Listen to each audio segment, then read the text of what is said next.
Bueno, pues buenas tardes a todos.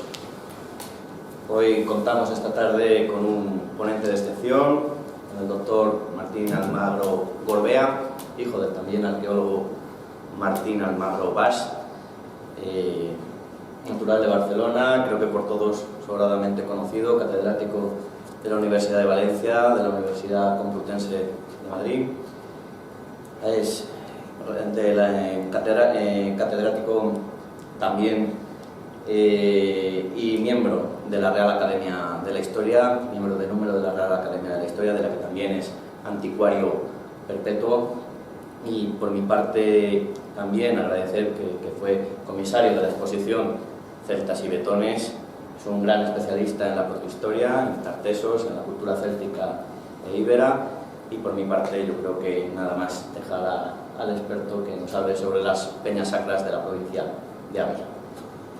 Pues en primer lugar agradecer esta presentación tan cordial, y además es doblemente cordial porque es verdad que recuerdo ahora la aventura que con María y la doctora Mariné y con Jesús Álvarez Sanchís montamos aquí la exposición que empezó a valorar el rico patrimonio arqueológico que tiene Ávila, y se ha avanzado mucho en ese campo.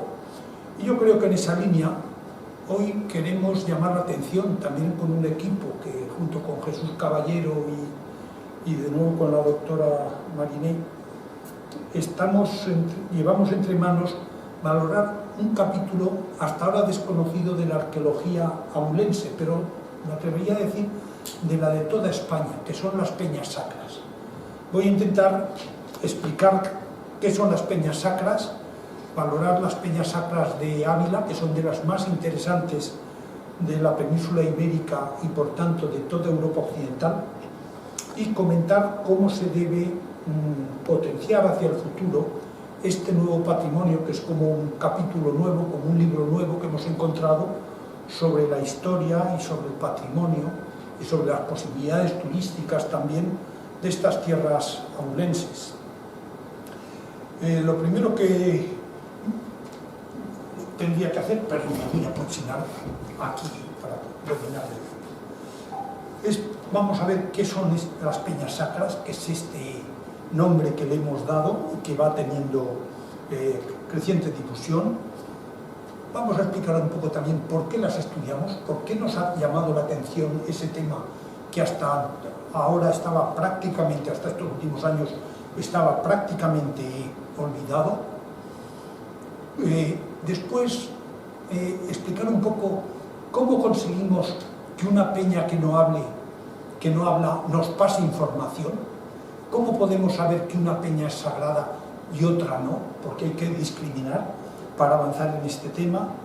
Y luego también finalmente haremos unas pequeñas conclusiones para ver qué es lo que hemos conseguido y también abrir el futuro, qué es lo que nos falta hacia el futuro. Las peñas sacras, vemos ahí en la pantalla, son características sobre todo de perrocales graníticos y tiene una explicación.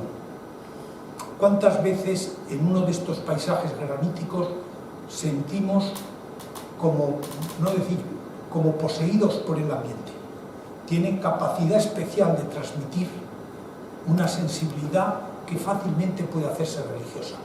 También puede pasar con grandes paisajes marítimos, también puede pasar en algún otro lugar, pero los berrocales suelen ser especialmente llamativos en ese sentido.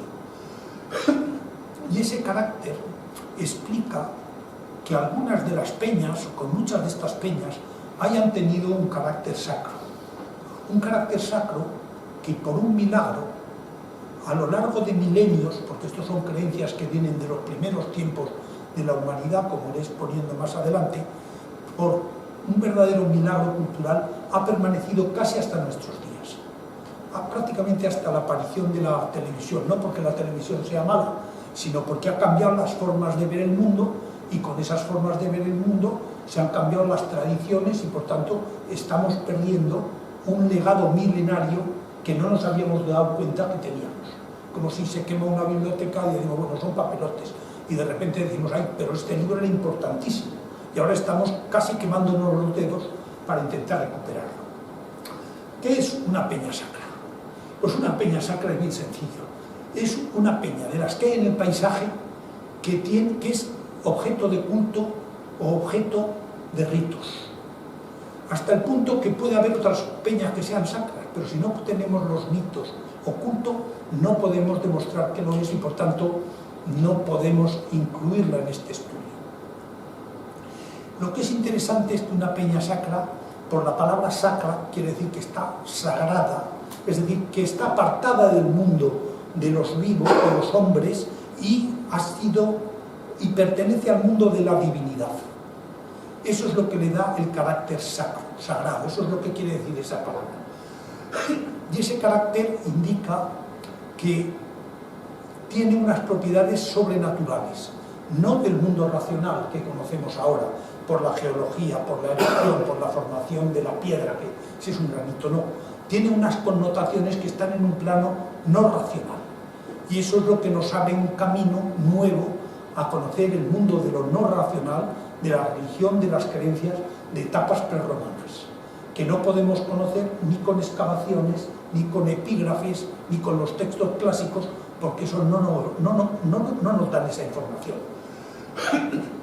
Las conocemos por los ritos y mitos asociados, ya lo he explicado, y lo que es interesante es que para entender bien una peña sacra, bueno, bien, hasta donde podamos, tiene que haber arqueología.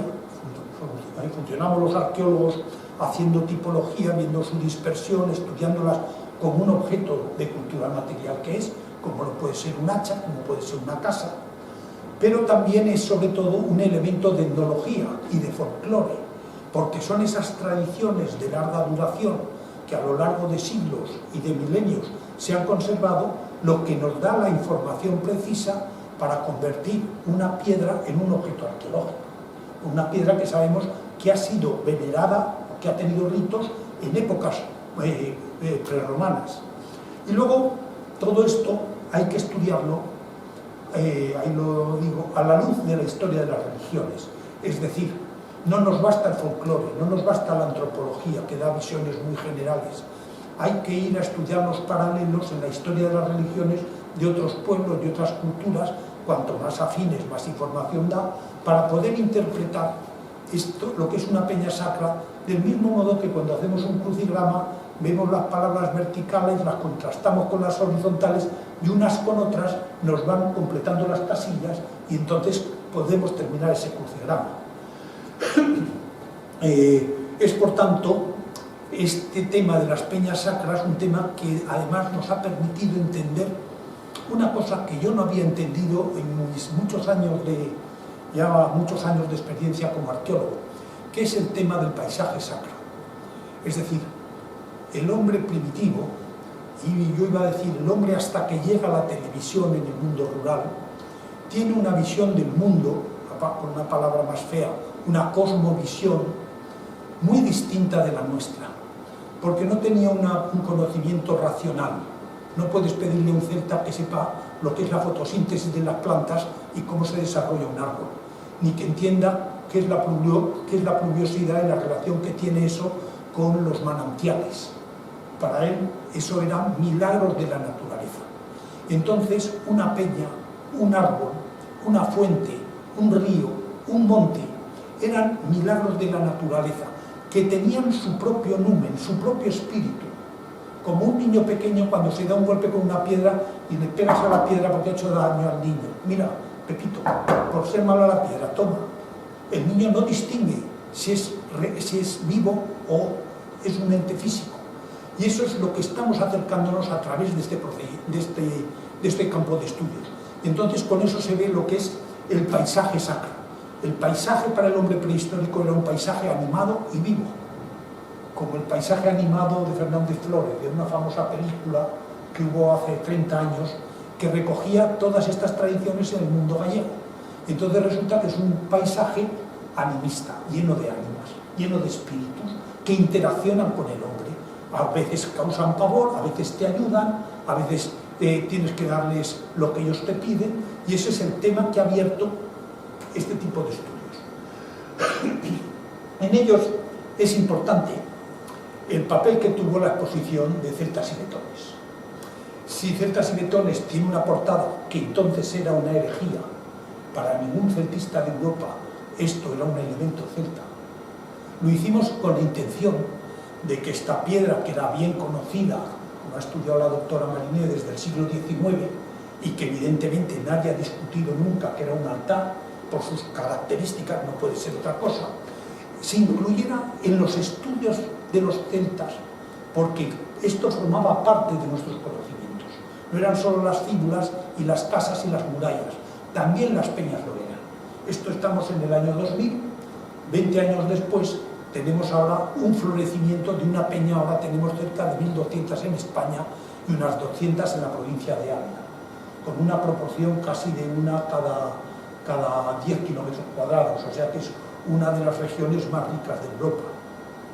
Pero ahora, de normal, ¿qué te pasa a ti? Sí. También fue muy interesante en este avance que un día paseando por este camino, porque fuimos a ver el Ulaca desde distintos puntos de vista, el profesor Puta, un famoso celtista francés de origen checo, y yo nos dimos un paseo por ahí, y al pasar por esta peña, que la ven ustedes ahí, vio que estaba llena de piedras encima y me comentó, anda, si esto es como en Bretaña.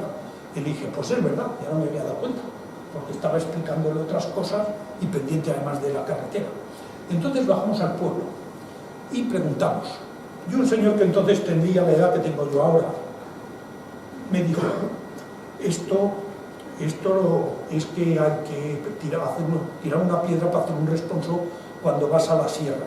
Pero el que sabe bien esto es mi padre. Su padre tenía, ahora ya habrá fallecido, pero tendría entonces 80, 90 años.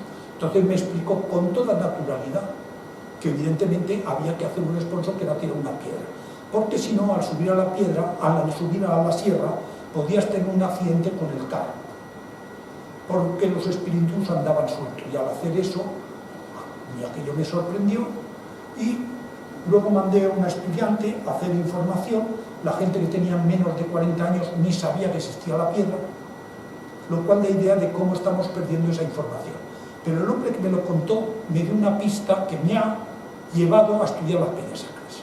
Él sabía con claridad que esto pertenecía al mundo de los espíritus.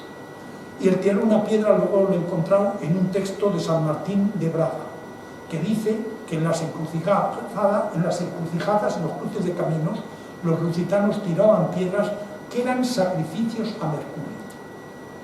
Entonces, ¿qué es esa piedra que tiran como sacrificio? Pues en un texto irlandés encontramos que antes de una batalla, los guerreros, cada uno cogía un canto y lo tiraban haciendo un mahamud. Y los que estaban vivos, después de la batalla, recogían la piedra y se la llevaban. Y los que estaban muertos, ahí se quedaban. ¿Qué era esa piedra? Es un mito que se conoce en muchos pueblos de la tierra, pero principalmente entre los indoeuropeos, que es el alma externada. Antes de la batalla, antes de ir a la sierra, yo pongo mi alma en esta piedra y así no puedo morir, porque la piedra está bajo la protección de la divinidad. Todo eso me enseñó este señor de Sor Sancho. Y entonces comprendí que aquí teníamos una información interesantísima que no está en los testimonios griegos y romanos, que nunca encontraremos en una excavación, y que nos lleva directamente a lo más interesante de la antigüedad, que es qué pensaban, cómo veían el mundo, lo que nos han precedido. El éxito de estos estudios poco a poco ha permitido organizar coloquios, como los coloquios que se han organizado en Huesca estos últimos años, ya por el segundo, a lo mejor un día podríamos montar otro aquí en este local tan agradable para valorar también el gran patrimonio que tiene Ávila. Y con estas experiencias de las informaciones que cambiábamos en los coloquios, hemos organizado una metodología. Hemos tenido que aprender a estudiar un capítulo nuevo. Eso es como cuando empiezas una asignatura, pues a ver cómo me aprendo yo esta asignatura. Entonces hemos visto qué se sabía antes. Y las piedras estas se estudiaron hasta más o menos hasta 1900. Después, como no era una cosa segura, quedaron por una parte para los folcloristas, que las estudiaban solo como cosa folclórica, sin preocuparles la edad que tenían, entonces no se entienden ni siquiera como folclore, y por otra parte quedaron en manos de los diletantes, que todavía es más peligroso, y siguen todavía, pues ven una peña y se imaginan lo que sea, y además hasta a veces se las inventan, lo cual aún es peor. Y la culpa era de los arqueólogos, que no ocupábamos este tema porque como era muy resbaladizo, mejor me dedico a estudiar fíbulas, que es más seguro, o a hacer excavaciones. Una vez que las hemos estudiado, las hemos clasificado, ahora veremos qué tipos hay, hemos visto qué distribución geográfica tiene, porque también nos orienta para ver con qué culturas van. Si esta piedra sale por la misma zona donde estaban los celtas, pues evidentemente es que será de los celtas. Hemos estudiado los ritos y los mitos, que es lo más importante, como he dicho antes. Si no tenemos ritos y mitos, no sabemos qué es sacra. Y hemos buscado los paralelos, y gracias a esos paralelos y a esa dispersión podemos encontrarles contexto cultural y fecharlas. Entonces se fecha como una fíbula, como una estratigrafía. Y ese es el trabajo que estamos haciendo, basándonos también en los datos que conocemos de otras áreas. Por ejemplo, peñas sacras había en Grecia. Es bien conocido el ónfalos, que quiere decir el ombligo, que había en Delfos, que era el centro del mundo, y donde además salían unos vapores que permitían que las sacerdotisas entraran en trance y las interpretaran los sacerdotes. Pero sabemos que antes el rito era tirando piedras, un rito que hemos encontrado documentado en Ávila, y que fue Apolo el que le dio a Hermes, que era el dios del otro mundo, de los muertos, de las ánimas, el rito de adivinar con piedras, y él se reservó el de las sibilas porque era más elevado, porque se podía racionalizar, mientras que con piedras, si te sale que sí es que sí, y si no es que no. Eso puede tirar a cara o cruz a ver si este es culpable o inocente, no es una forma segura de hacer justicia. Bueno, pues así se ha hecho en la humanidad, dejando que el destino decida. Y eso, Apolo y Delfos suponía un gran avance en ese sentido.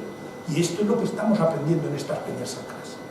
Las peñas sacras se han usado toda la antigüedad, y cuando llega el cristianismo, pues claro, son cosas que vienen del mundo pagano. Entonces se tropieza con la religión cristiana, que intenta eliminarlas. Hay algunas que están rotas, muchas con marcas de cruces, porque los dioses paganos pasan a ser diablos, entonces ponen cruces para alejarlos. Y hay toda una tradición desde mi santo patrono, San Martín de Tours, que los domingos, después de hacer misa, se dedicaba a romper piedras sagradas, porque era la forma de propagar el cristianismo y quitar estos conocimientos irracionales anteriores.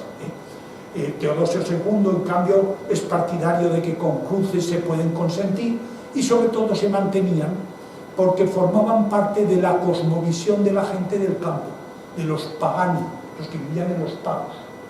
Y como formaban parte de su visión, la teología elevada de San Agustín y de los santos padres iba por un lado, y cuando tenían un dolor de muelas o querían tener un hijo, lo mismo que vamos a la iglesia y ponemos una vela, pues estos señores iban a la peña sacra y tiraban una piedra, porque eran cosas enormemente vinculadas a su visión desde milenios, porque algunas de estas creencias vienen desde la prehistoria. Los concilios de Toledo las prohíben, luego hay otra etapa en la Ilustración, y prácticamente han seguido siendo denostadas hasta estos últimos años, que nos hemos dado cuenta que eran supersticiones, pero en el sentido de que era lo último que había sobrevivido de todas las creencias religiosas de la antigüedad, sobre todo el mundo popular. Esta es la Peña del Águila, que está aquí puesta en la exposición, con mucho acierto, la han puesto la última, y que es la prueba de que han cristianizado, porque ahí seguro que volvía la gente a buscar su relación con la divinidad local.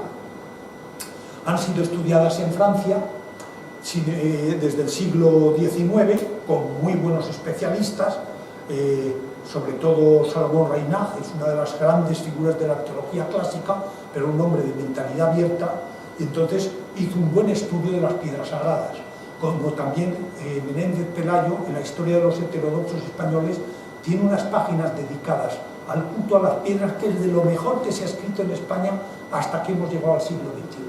Simplemente porque era gente muy culta, que tenía mucho conocimiento del mundo clásico, y entonces eso le daba y del mundo cristiano, les daba una gran amplitud, con visión amplia, es la única forma de entender estos testimonios. Y aquí pongo una postal de inicios del siglo XX de cómo se realizaba todavía el rito en algunas zonas de Bretaña. Las peñas sacras, lo que es importante es que las hemos recuperado como monumentos arqueológicos. Esta es la idea que yo quería llevar. No es un tema del folclore más, es del folclore, pero además enriquecido porque enriquece nuestro patrimonio arqueológico. Entonces, como elemento del patrimonio arqueológico hay que documentarlo, como se documenta una excavación, hay que documentar los ritos y los mitos, es decir, si tienes un epígrafe romano, tienes que leerlo y saber qué es lo que te dice, pues eso es lo que nos cuentan los ritos y los mitos. El testimonio, no tenemos testimonios escritos, tenemos los testimonios orales de estas tradiciones, que son tan importantes como las propias piedras. Si perdemos el mito o perdemos el rito, la piedra deja de ser sagrada porque no sabemos lo que es, no nos sirve ya.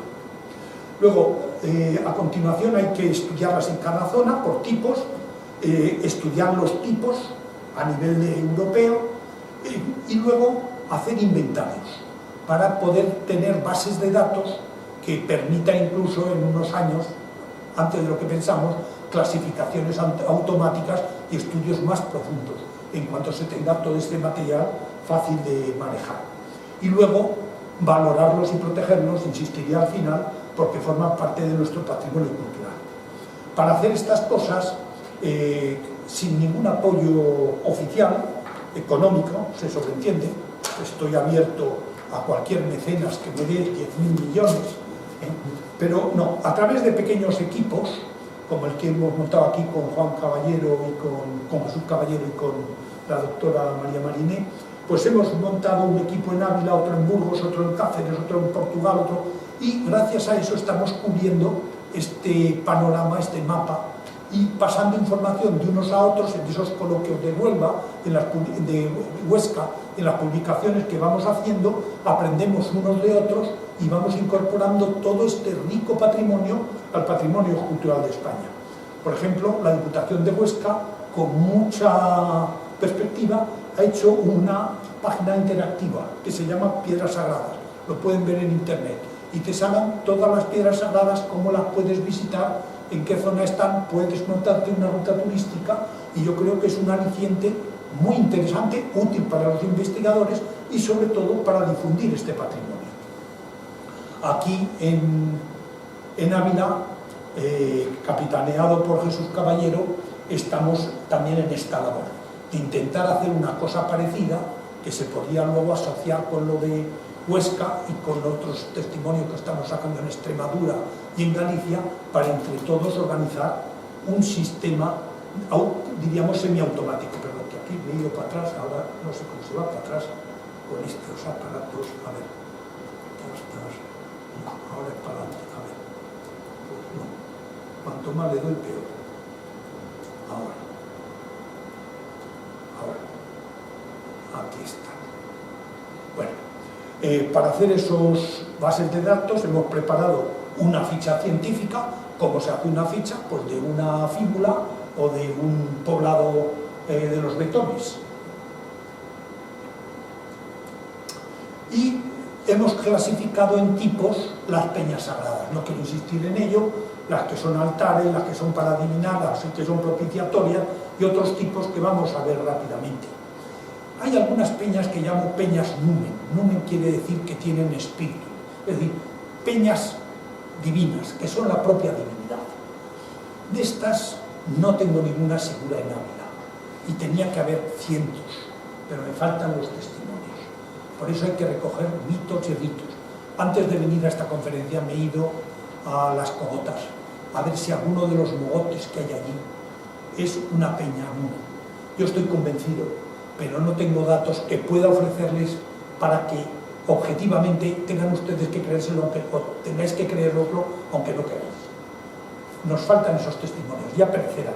Pongo una posible, la Mazorra del Puerto del Pico, pero tiene aquí unas cubetas que sabemos que pueden ser también para hacer sonar la piedra. Pero hacer sonar la piedra en un sitio tan estratégico hace pensar que la piedra que hay encima sí sea una piedra numen. pero no tengo testimonios seguros. Hay que ir recogiendo más información. Lo mismo me pasa con la pera de Nava del Barco. Una piedra tan peculiar necesariamente ha llamado la atención siempre. Pero una cosa es que llame la atención y otra es que yo pueda probar que ha sido venerada por creer que tenía dentro el espíritu del numen local, de la divinidad local. Aquí pongo un ejemplo portugués que es evidente. Esta peña que ven ustedes ahí tiene dentro la capilla, y en otros sitios que hay cerca de Portugal llega el obispo a decir misa y no dice la misa en la capilla, dice la misa en la peña, porque es lo que es sagrado. Todavía se ha mantenido hasta nuestros días esos ritos, y eso es lo que nos da la garantía de que hay peñas sagradas. Y hay una peña muy interesante en un pueblo que no conseguí ver, tal vez porque no me lo quisieron decir, siempre en esto hay que ser prudente, que es una peña que no se puede pisar porque es como si pisas a la Virgen María, es un sacrilegio. Es decir, eso no es un rito cristiano. Quiere decir que han pasado a la Virgen María la creencia anterior de que quien pisaba esa piedra estaba pisando la propia divinidad, que era además una divinidad femenina. Es decir, nos van dando datos de mucho interés. Una posible peña sacra es este campanario de Neila. ¿Por qué? Porque es un conjunto, lo pueden ver aquí abajo, allá abajo, a la derecha, un conjunto de piedras, por el otro lado se ve mejor, que lo han convertido en un campanario. Es costoso hacer eso, pero yo creo que es ponerle la cruz, es decir, hacer un campanario para cristianizar el numen que estaba ahí, la divinidad que estaba ahí. Y en cambio, aquí en esta parte de abajo, con estas luces no se ve muy bien, esa peña que ven en primer término, no sé si ven que tiene como unos escalones para tener un atril. Desde ahí predica el cura en el santuario de Nuestra Señora de Numao. Numao quiere decir numus, bosque sagrado. Y el lugar sagrado es la peña que vemos enfrente, la gran roca que se ve enfrente. Y son de esos sitios que vas allí y aunque no seas religioso, sientes fervor religioso. Y son de esos sitios que impresionan. Esto está a 500 metros de la frontera española. Jamás se ha pasado nadie de España ahí porque está de verdad en el fin del mundo. Me costó 3 viajes a llegar hasta allí, porque me perdía. Y hay altares rupestres, el de Bonilla de la Sierra, que tiene además un agujero y unos canales muy interesantes y unas escaleras, no sé si se ven ahí en esa parte, en esta diapositiva de la izquierda, para subir arriba. Después del Ulaca, del altar de Ulaca, que tiene escalones tallados con instrumentos de hierro, esto está tallado sin instrumentos de hierro, probablemente son de la edad del bronce, y lo confirman los canales y el agujero que hay por encima, que he encontrado muy buenos paralelos, no solo en buena parte de la península ibérica, siempre en yacimientos de la edad del bronce, y a veces se van hasta el Campaniforme, estamos hablando segundo milenio, fines del tercer milenio, sino también en el área alpina, como aquella que vemos allí, donde tiene la misma cronología. Es decir, estamos moviéndonos en áreas mucho más amplias, no son fenómenos que se puedan estudiar solo en Ávila. Y luego, dentro de estos altares he querido poner uno que es mítico, pero muy interesante, que es el llamado altar de Noé, donde realizó Noé el primer sacrificio al salir del arca después del diluvio, según tradición de los armenios, aunque esta piedra ha quedado en Turquía en los problemas que tuvieron los pobres armenios con los turcos. Entonces estos altares se extienden probablemente hasta la India. Es un fenómeno muy general por todas las áreas del Mediterráneo. El altar de Ulaca, que es el más conocido, tan interesante, con los laderíos rehechos varias veces, claramente orientados al pico de la Sierra de la Paramera, como insistiré más adelante, y formando parte de un németon, es decir, de un santuario orientado astronómicamente, porque es la forma de que esté de acuerdo con el orden cósmico, y por tanto, para que los rituales que se hacen ahí, como están de acuerdo con el orden cósmico, producen los ritos efectos benéficos, si no, no servirían. Un ejemplo también, en otra zona, San Miguel de Celanova, uno de los grandes monasterios gallegos, el altar celta, la iglesia mozárabe y la capilla, la iglesia barroca, están alineadas al equinoccio de primavera, es decir, a la salida del sol, y han mantenido la misma orientación porque se han pasado el rito de unos a otros, en este fenómeno de cristianización que estamos viendo en estos rituales de las peñas sagradas. Pero ahora se me ha vuelto a ir para atrás, a ver si ahora te doy y se pone. Y luego, algunos textos hemos encontrado para saber cómo funcionaban los altares. Uno viene en una inscripción perdida en el siglo XIX que la rompieron en el famoso santuario de Panoyas de Portugal. Lo consideran un altar romano, pero está hecho en pleno ambiente rupestre. Es decir, es un altar, es un santuario romanizado de tipo prerromano. Entonces dicen, a los dioses de este recinto sagrado, ni siquiera los nombran. En otros sitios ponen que eran los lapiteados, que eran de los lapitas, pero ni los citan, se sobreentiende. Dice, las víctimas se sacrifican y se matan en este lugar. Las vísceras se queman en las cavidades cuadradas grandes, que era el agujero que hemos visto en el altar, y la sangre se vierte aquí en las pequeñas cavidades. Si ahora vamos a estos altares, estamos entendiendo ese ritual que los romanos han hecho suyo y han racionalizado. Pero aún más interesante es un texto del siglo XIV de Pedro de Barcelos, que era un nieto de Alfonso X el Sabio, que recoge un testimonio de los López de Haro, la gran familia nobiliaria del País Vasco, que dice que se casa con una señora, una diosa que se le aparece encima de la peña, la famosa Mora, pero allí la llaman Mari, que a la que van a pedir cuando tienen problemas, se van al monte y van a la peña y ella se les aparece en la peña, pero lo más interesante es que cuando van a su casa solariega en Busturia, las vacas que matan, que sacrifican, las entrañas las ponen en la peña, como en la inscripción rupestre. Y dice, y por la mañana no hay nada, claro, se lo han comido las zorras, pero ellos piensan que es que se lo ha comido la divinidad. Y dice, y si no lo hiciera así, reciben algún daño en los escuderos, en los soldados. Es decir, era la diosa protectora de toda la comunidad a través del jefe de la dinastía. Las peñas de evolución propiciatoria, es decir, las que sirven para pedir y a veces para adivinar el futuro. La propiciación, es decir, pedir y adivinar, para nosotros son dos cosas distintas. Para ellos era prácticamente lo mismo.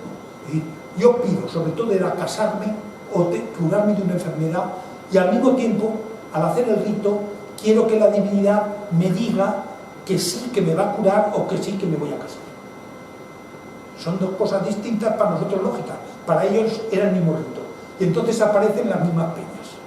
A mí esto me costó un poco entenderlo. Entonces las peñas son propiciatorias y de adivinación, y sirven para casarse de cornudos en Portugal, para saber si eres cornudo o no, es decir, si la mujer te es fiel o no cuando te vas de pastor o te vas de marinero. Son cosas que hoy día nos harán reír o sonreír al menos, pero que antes formaban parte de la estructura social. Sirven para juicios orgánicos. Tú has hecho esto o no, tira la piedra, si queda arriba es que eres bueno, si se cae la piedra te la has cargado. Por eso he comentado antes que los ritos de Apolo mejoraban estos sistemas orgánicos. Y luego es conocer un futuro, conocer el deseo, saber si me voy a curar de una enfermedad. He perdido, me lo contaron en Solo Sancho, un pastor, he perdido la navaja, tiro una piedra para que me ilumine dónde está y la encuentro. Eso fue hace 3 o 4 años, un pastor nos lo contó. Y propiciación de un viaje, es decir, voy a ir a la sierra, voy a algún sitio que me vaya bien. Y algunos ejemplos abulenses, Nuestra Señora de Sonsoles. Dentro de la dehesa de Nuestra Señora de Sonsoles, al fondo se ve Ávila, ahí no se ve, con esta luz no se puede ver, pero sí realizaba este rito. ¿Qué es lo que pedían? Yo creo que en Sonsoles probablemente matrimonio, pero también puede ser curar enfermedades, otras cosas. Por eso es muy importante recoger los testimonios antes de que se pierdan. Son testimonios que vienen de milenios atrás y nunca más los volveremos a tener, como se nos muera una persona que tenía un recuerdo de este tipo. Como se muera ese pastor que sabía que tirando una piedra recuperaba la navaja, si no se nos ha podido preguntárselo. No sé si me comprende. La NASA de Utrú Pascual el canto de los responsos de la hija de Dios, que está aquí arriba en la exposición, forman parte de estos testimonios. Yo voy ahí, tiene una piedra, a veces es de espaldas, en Portugal incluso tiene que ser con un pie. Si se queda arriba, me caso en un año. Si no se queda, pues no me caso. Yo cuando estudiaba estas piedras tiré varias, la verdad es que la mayor parte de las veces no querían que me casara, pero alguna vez me tocó, pero no ha dado resultado. Esto que lo censure. No sea que cuando llegue me ajusten los tornillos. Hay otros casos como esta cruz, donde han depositado piedras. Me gustaría ir al pueblo y alguien lo tendría que hacer. Preguntar al pueblo, ¿por qué pones esta piedra? ¿Cuándo la pones? ¿Qué significa? Porque un testimonio de aquí, otro de allá, hay que interpretarlos con muchos, pero si no los vamos cogiendo no completamos el crucigrama y perdemos esta información. Y entonces yo quiero que esto sea también una petición de apoyo para que entre todos recuperemos este patrimonio. No lo podemos hacer solo unos pocos, tiene que ser entre todos. La Peña del Perdón de Salamanca. Aquí además sirve también para dar un coscorrón a los niños en la piedra, para a través del coscorrón comunicar sabiduría. Pero es Peña del Perdón porque se te curan los pecados. Los pecados es una enfermedad como puede ser la ceguera en otras peñas. Y por eso esa diferenciación que nosotros racionalmente decimos que tendrá que ver una cosa con otra, estamos en otra mentalidad y en el mundo antiguo todas las enfermedades eran castigos divinos y todas las impiedades se pagaban en enfermedades. Y entonces eso es lo que estamos aprendiendo en estos testimonios. O la de Maceiras en Cinfaes, metidas en una sierra, con unas caminatas espléndidas, por las soledades esas, hasta llegar ahí, y siempre había una señora en el pueblo que le decía, sí, siga usted por este camino, y a veces llegaba, y a veces tenía que volver 3 veces. La Peña de los Deseos de Fraellas, en Huesca, ahí tiene una cornisa en mitad, que es como la que hemos visto aquí de la Virgen de Sonsoles. A mitad de la raja lo tiran. O está en Valencia de Alcántara, que se ven más las piedras caídas al suelo que las que quedan arriba. Ahí me parece que los chicos y las chicas se casan poco. O este caso de San Alberto de Ribeira, donde la piedra ha sido muy duramente, ha sido rota, que han intentado descristianizar, todavía en el agujero que tiene tiran cantos y canchos, pero ya la mayor parte del rito la hacen en la ventana románica. Es decir, tú te cargas la piedra, pero como yo creo en ello, la traslado a la cosa más inmediata. Y la iglesia del siglo XII demuestra que la piedra es anterior a esa fecha. El rito de la piedra es anterior a esa fecha. Es decir, son cosas prerromanas que se han cristianizado. O este es el santuario que he comentado antes con ya lo diré yo, las escaleras del púlpito. Está, a ver si lo puedo señalar. Sí.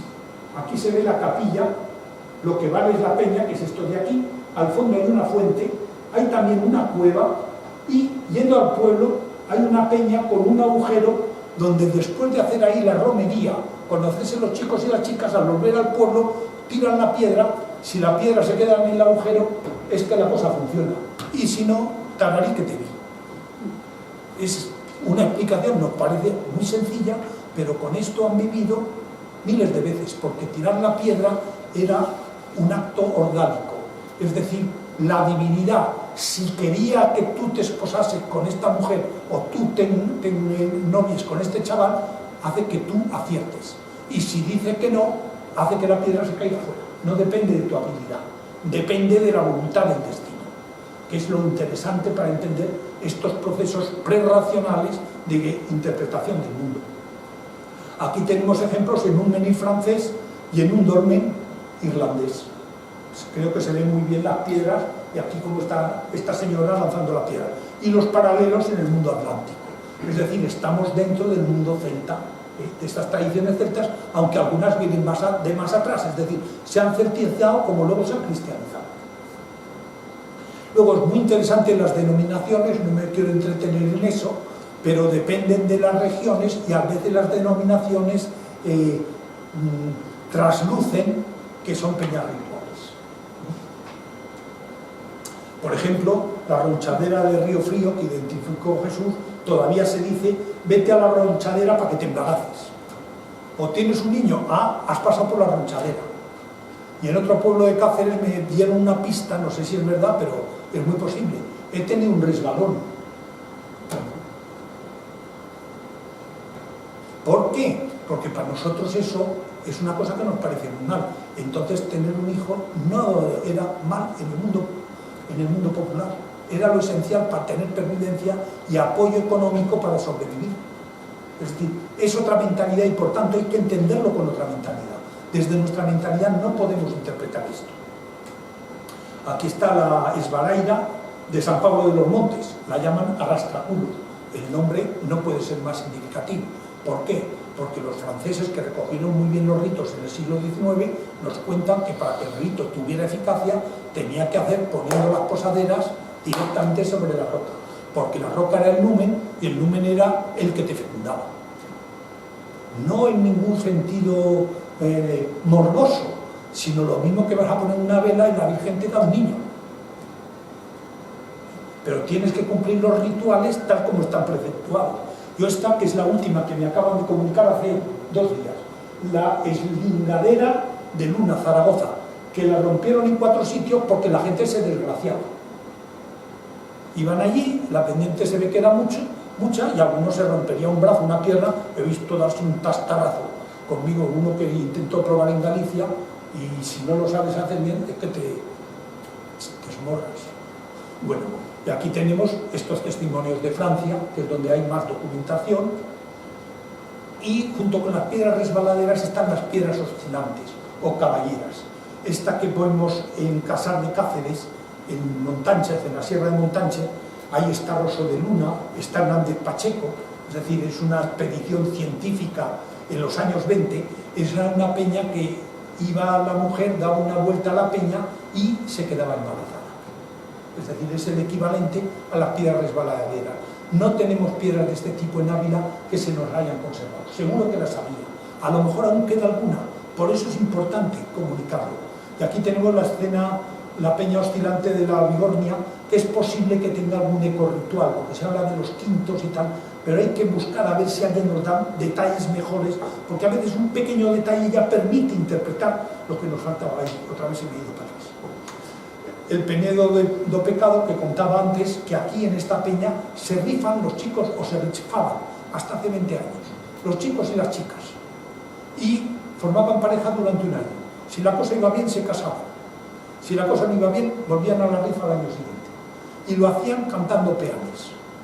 Pero como eso no estaba bien visto en la iglesia, le llamaba a la iglesia el Penedo do Pecado. Y a ese sitio nunca se acercaban las mujeres. Lo sé por experiencia. Cuando fui a verlo, no me quiso acompañar ninguna mujer. Y luego lo entendí cuando me explicaron los hombres lo que pasaba, que allí no iban las chicas, solo los hombres. Y algo de ese tipo puede ser también el canto de la boda, de las bodas de Oco. Había que completar un poco más la información, pero suena a este tipo de rituales, que han debido ser generales por toda España. Es decir, estamos interpretando con las últimas briznas los elementos más interesantes.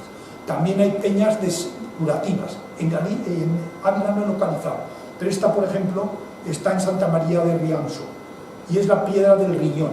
Pasas por ahí, y aparte de que te desriñonas, dicen que te curan los riñones.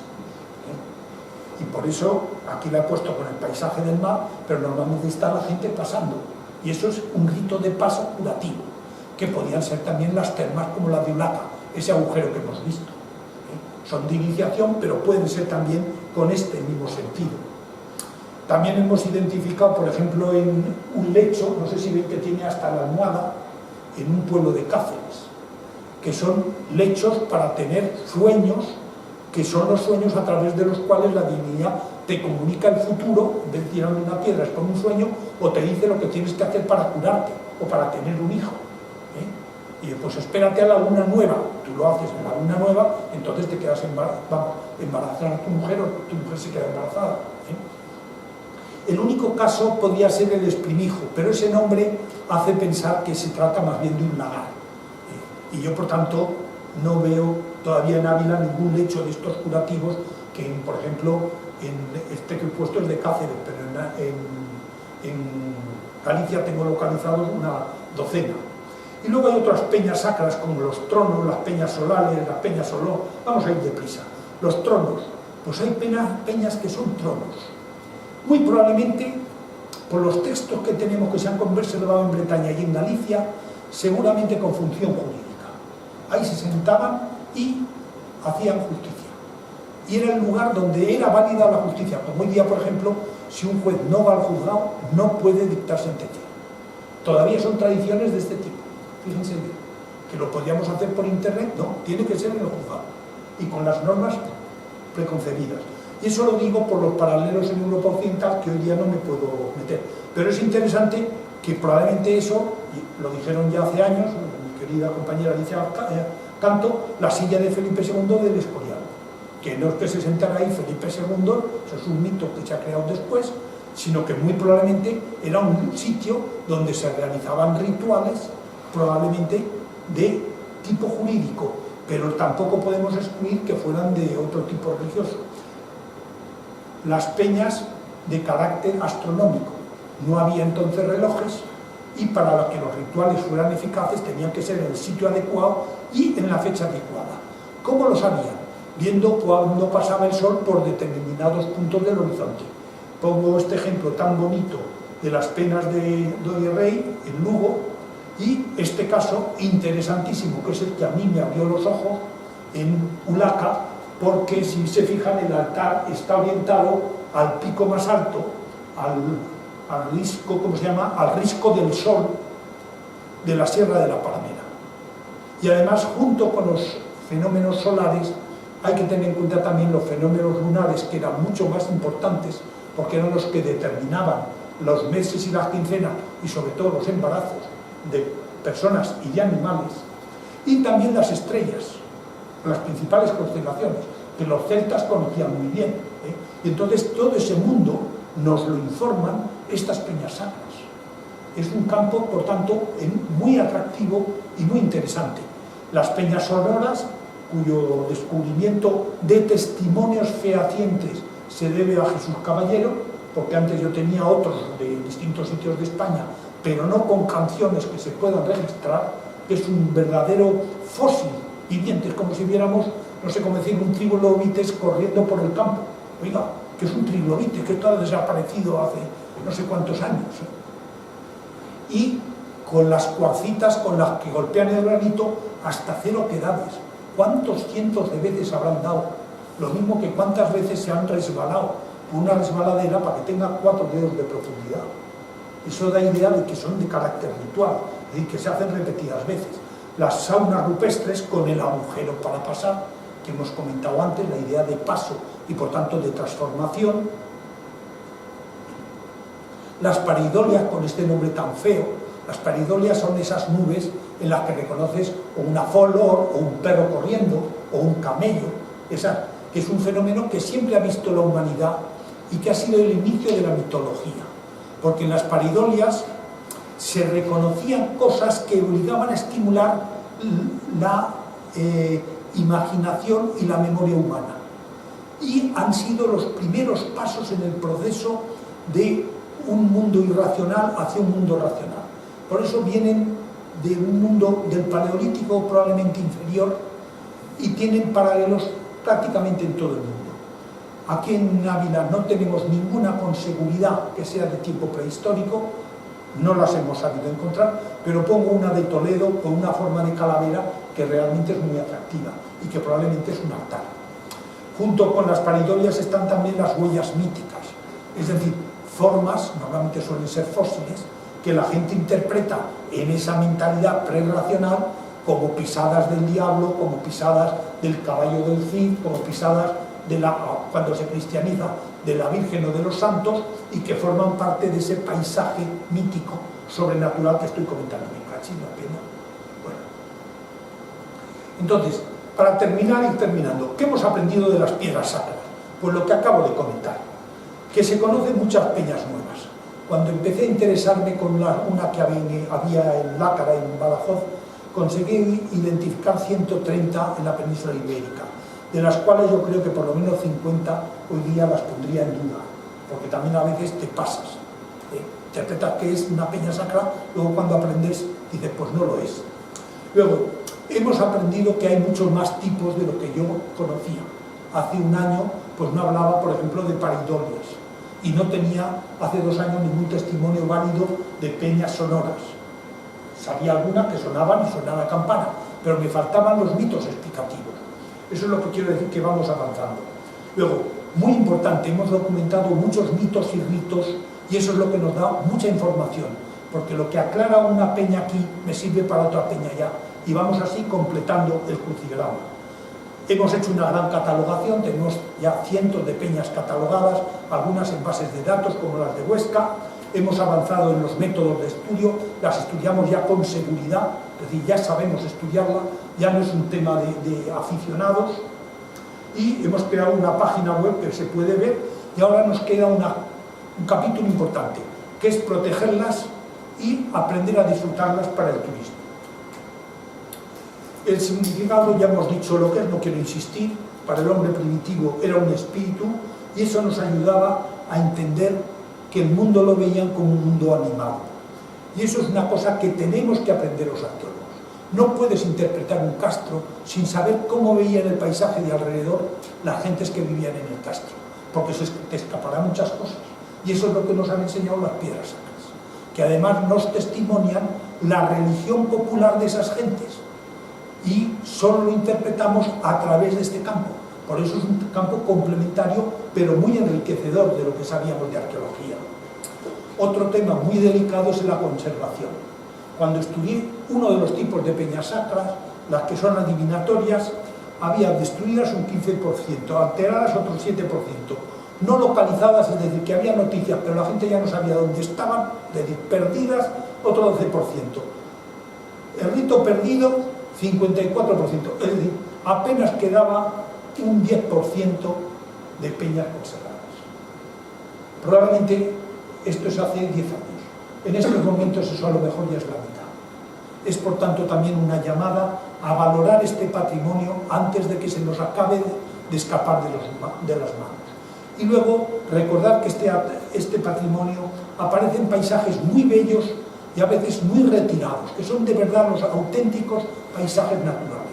A mí, que me gustan los paisajes y la naturaleza, pocas veces la he disfrutado como buscando peñas, a veces perdidos por esos mundos de Dios. Es por tanto un atractivo muy valioso para la gente.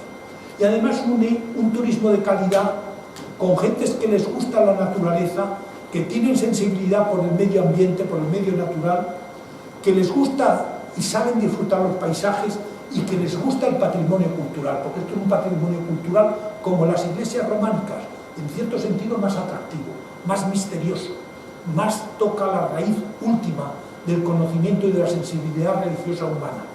Entonces creo que es un campo en el que se pueden hacer muy interesantes rutas turísticas hacia el futuro, rutas de peñas sacras en la provincia de Ávila, se pueden compatibilizar con otras en Galicia, las de Aragón, que hay ya organizadas. Entonces, crear itinerarios que atraigan a la gente hacia este mundo y convertir todo esto en un recurso económico complementario en esas zonas. Y, en conclusión, no me quiero alargar más, las peñas sacras responden a las creencias religiosas más antiguas que hoy día podemos conocer en la historia de las religiones, y además con testimonios arqueológicos fehacientes. Ya tengo algunas datadas claramente en el Paleolítico, aunque parezca una barbaridad, y tengo series bien datadas en el Neolítico, o sea que son testimonios que han llevado al mundo celta. Hay que seguir con el trabajo de inventario y de catalogación, pero sobre todo son una nueva visión del paisaje sacro, de la que no teníamos ni idea hace 10 años, y que abre unas perspectivas absolutamente nuevas, que es lo que avala el interés de este patrimonio, que forma parte esencial, porque es general, a todo el patrimonio cultural de Europa. Y eso, colorín colorado, con esta diapositiva y un email para que, si tienen información, cualquier información, por mala que sea, puede ser enormemente interesante, nos la comuniquen. Muchas gracias.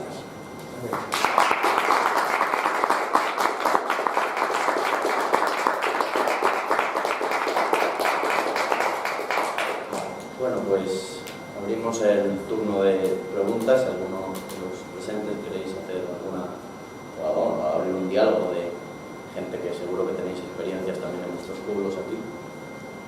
Sí, bueno, en primer lugar me gustaría agradecer también la presencia de aquí, porque al igual que el compañero también soy diputado provincial en esta casa, que al igual que el compañero también soy diputado provincial en esta casa, me gustaría añadir también ese agradecimiento porque hoy puedo estar aquí.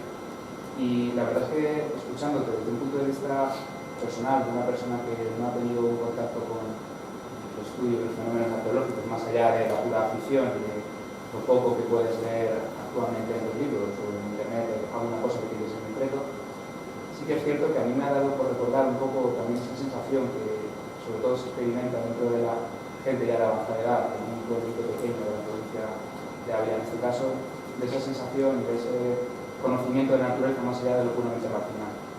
Sí que es cierto, y a mí este tema me interesa bastante, conozco algunas de las piedras que hemos estado viendo dentro de la provincia de Ávila, me parece súper interesantes, pero me ha dado por pensar, pues, escuchando la explicación que nos has dado, yo por ejemplo en mi pueblo tengo dos ejemplos que evidentemente no están ni estudiados, ni están catalogados, ni ido nadie a verlo, pero a mí, claro, escuchando todo esto me suena muchísimo.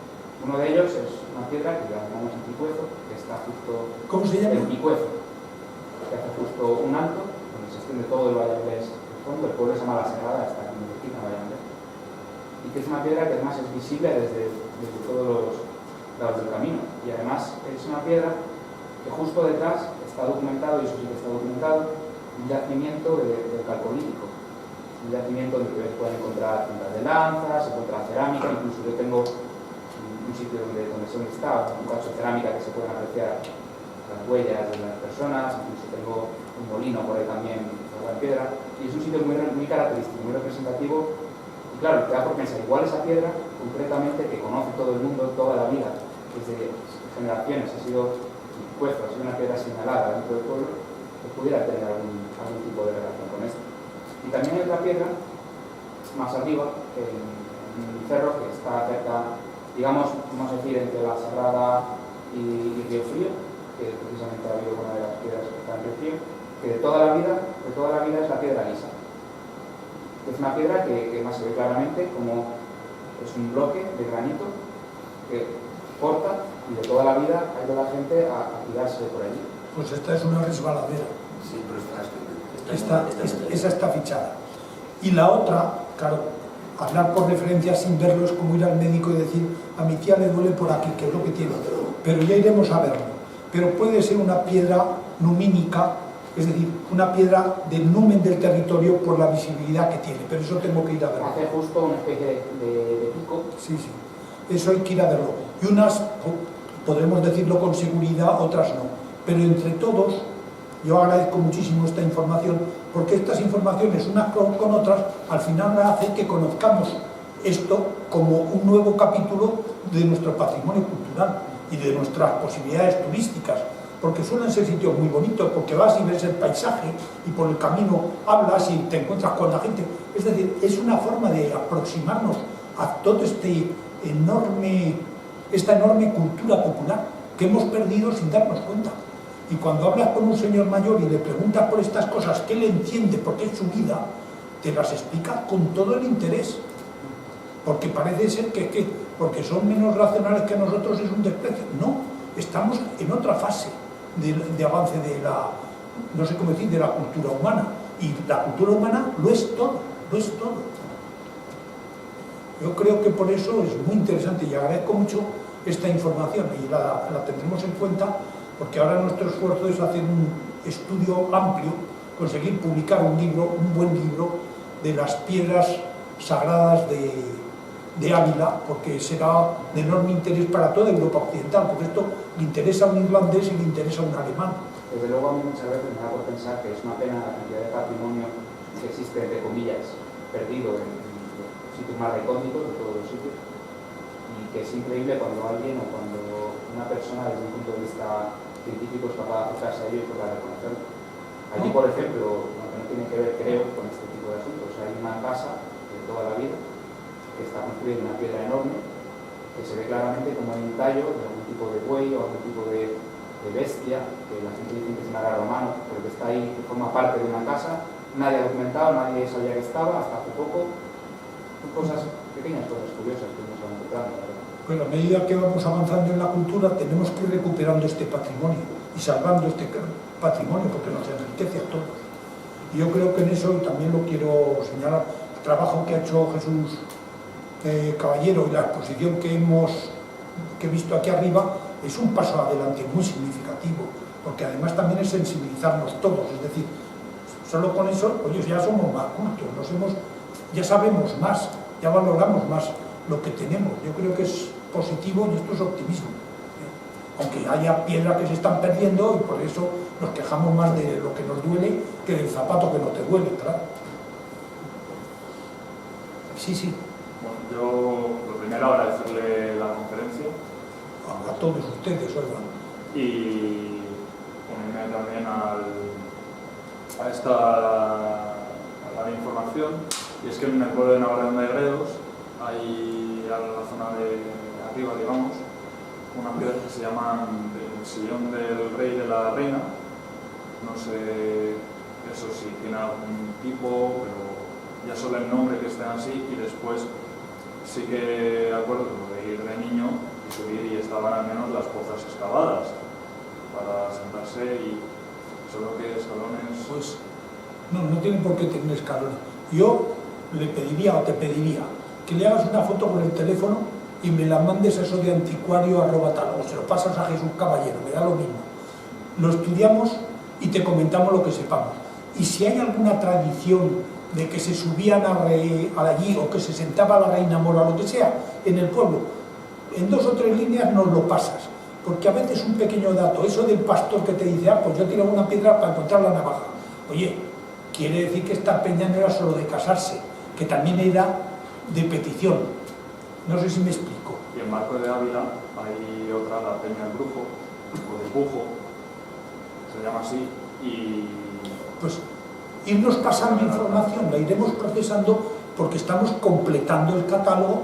Es como si de repente hubiéramos descubierto las iglesias románicas que no nos habíamos dado cuenta. Pongo un ejemplo más próximo. Hasta ahora se valoraban los dólmenes. Bueno, es toda información que a veces no dan ni los propios dólmenes. Pero los dólmenes ya sabemos que hay que cuidarlos, de las peñas no nos habíamos acordado. Oye, pues vamos a acordarnos de las peñas como protegemos los dólmenes. Un día habrá que hacer las BIC y protegerlas y hacer mapas de distribución porque es un patrimonio que además tiene alta rentabilidad turística y tiene interés científico en sí mismo, pero además es utilizable. Y una pregunta un poco más a nivel teórico. ¿Esto es únicamente propio de, digamos, lo indoeuropeo o también se ha encontrado en el Extremo Oriente, en América? Y si es así, ¿qué impulsó al hombre que reconocía justamente en una piedra, precisamente esa piedra, y que tenía que hacer? ¿Rodearla o tirarle otra más pequeña o acercarse y cantar o impartir justicia? Si supiera responderte, no llevaban 20 años estudiando. Pero no, es una pregunta muy buena, porque toca el meollo de la cuestión. Yo, en mi método de estudio, como en los crucigramas, voy de lo más fácil a lo más difícil. Si me dicen río de Mongolia de 7 letras, no tengo ni idea, no me meto. Si me dice corriente de agua de 3 letras, por ahí empiezo. Entonces estamos empezando por lo más sencillo, la piedra de Ulaca. Nadie discute que es un altar. Después de ver esa con escalones ya empezamos a ver las que tienen solo agujeritos, por comparación. Entonces vamos de lo que vamos conociendo a lo que no conocemos. Entonces, son del mundo indoeuropeo, porque las tenemos testimoniadas del mundo indoeuropeo. Pero no se limitan al mundo indoeuropeo. Entonces, en cuanto no se limitan al mundo indoeuropeo, el mundo indoeuropeo, aunque hay colegas que con sus buenas razones dicen que ya el mundo indoeuropeo arranca del Paleolítico, según demuestran los actuales análisis de ADN, a la península ibérica los elementos lingüísticos probablemente han llegado a partir del Campaniforme, en el 3er milenio. No sé si me estoy complicando o no, o si me sigue. Entonces, desde el 3er milenio tenemos piedras sacras, pero hay algunas que van relacionadas con religiones neolíticas y matriarcales, que no son características del mundo indoeuropeo, aunque el mundo indoeuropeo las asimila, porque nadie rechaza del todo lo anterior. Entonces ya estamos en niveles del neolítico y en creencias que han podido llegar con grupos genéticos que hoy día sabemos que han traído el neolítico aquí a partir del 7º milenio. Y entonces ese tipo de peñas las encontramos en Anatolia y las encontramos en los Balcanes, en Tracia, y pueden ser el testimonio de la llegada de estos elementos aquí, pero no tengo testimonios fehacientes. Pero luego además una pareidolia, un rito de tirar el rito de tirar la piedra es más específico, un rito de pasar por un agujero.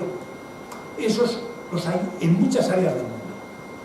Y hoy día sabemos que hay leyendas, es decir, literatura oral, no se escribía, pero era creación literaria, a través de la cual traspasaban los mitos esenciales para comprender el mundo en su mentalidad, y hay mitos que se han conservado que vienen del Paleolítico, y algunos del Paleolítico medio. A mí eso me produce vértigo, me da escalofríos, porque estoy en unas dimensiones como si vas nadando por el mar y de repente ves un abismo que ves 50 metros por debajo.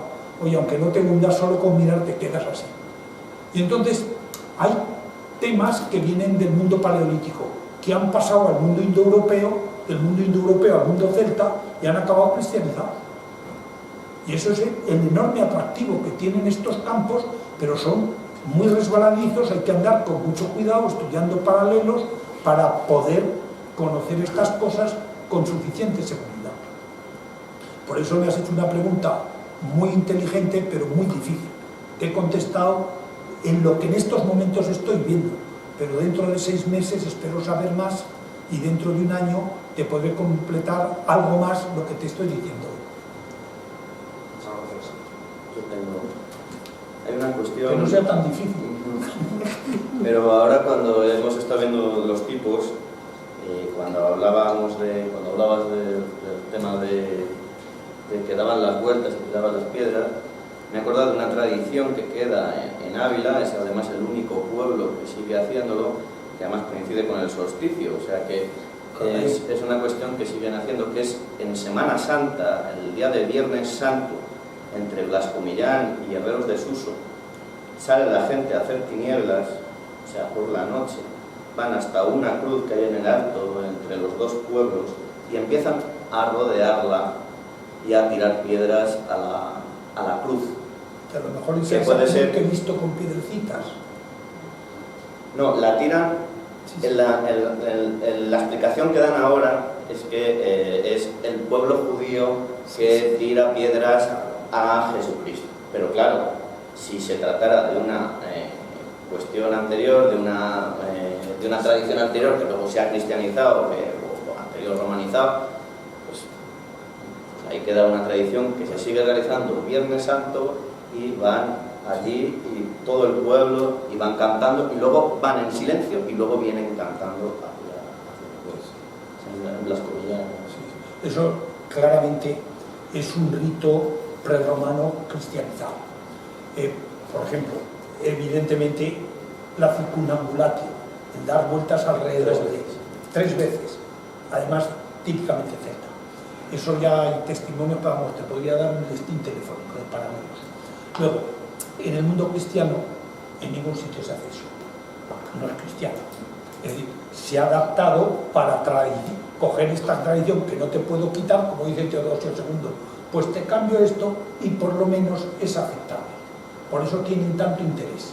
Entonces tú quitas los elementos cristianos mentalmente y te encuentras lo que hacían en época del Castro de Ulaca las gentes en determinados ritos en unas fechas del año, que es el equinoccio de primavera, y que son probablemente los ritos de iniciación hacia el matrimonio, de clases, de pasar de clase juvenil a clase de guerrero, es decir, tantas cosas que habrá que ir estudiando con otros testimonios, pero tiene muchísimo interés.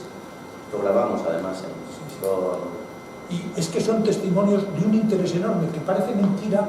Yo es que no me explico cómo los arqueólogos han dejado esta vía sin explotar durante 100 años, porque si cogen ustedes a Joaquín Costa, ese que era regeneracionista, que lo conocemos por tanto, el hombre es el mejor celtista que ha habido en España, porque cogió las costumbres populares y aprendió de ahí derecho celta. Podemos conocer el derecho celta, señores, viendo las tradiciones del derecho popular, por dónde se podía hacer una vía y por dónde no, qué se hacía si dos hermanos se peleaban, cómo buscaban un tercero, tal. Todo eso son tradiciones consuetudinarias, y hay derecho, y hay religión, porque son las supersticiones ellas. Entonces reconstruyen la vida de Ulaca, pero vamos, mucho mejor que esos dibujos que ponen inventados. Es decir, es un capítulo que tenemos que estudiar nosotros y luego compartir todos, claro. Por eso, entre todos, cualquier información, esta que me dices, esta que me cuentas tú, lo que me has contado tú, salgo sabiendo mucho más que había entrado. Y sobre todo, Ávila, por circunstancias muy peculiares, es de las tierras de todo el occidente de Europa, no solo de España, de todo el occidente de Europa, que hasta ahora había conservado las tradiciones. Por eso me da tanta pena que en los 10 últimos, 20 últimos años, como en todas partes, el año pasado fui a Bretaña, me quedé desolado. Bretaña, que tenía cientos de tradiciones, como hoy día todavía algunas regiones de Galicia, los menires los trasladaban para poner el centro de una carretera para hacer bonito. Y ya nadie sabía que en ese menir antes iban las mujeres a tener hijos. Es un fenómeno que es inexorable, pero antes de que se pierda, salvémoslo. Entonces, si lo conocemos y lo salvamos, puede ser que no se pierda para siempre. Y en eso yo felicito a la Diputación de Ávila por el esfuerzo que hace y que espero que siga haciendo, apoyándonos en la exposición, en conseguir, tendremos luego que conseguir a través de la institución la Duque de Alba publicar un catálogo de las piedras sacras con itinerarios turísticos para que la gente se interese y entonces las valore más y lo que se valora no se pierde. No digo que vayamos a tirar una piedra el día que me duele la muela, no, para ser tan dentista. O sea, que hemos avanzado, pero sí es interesante el que reconocer que había esos ritos, porque son ritos muy bonitos que no hacen daño a nadie. ¿Una cuestión más? Pues muchísimas gracias. Gracias a todos y a seguir para adelante entre todos con las peñas sacras.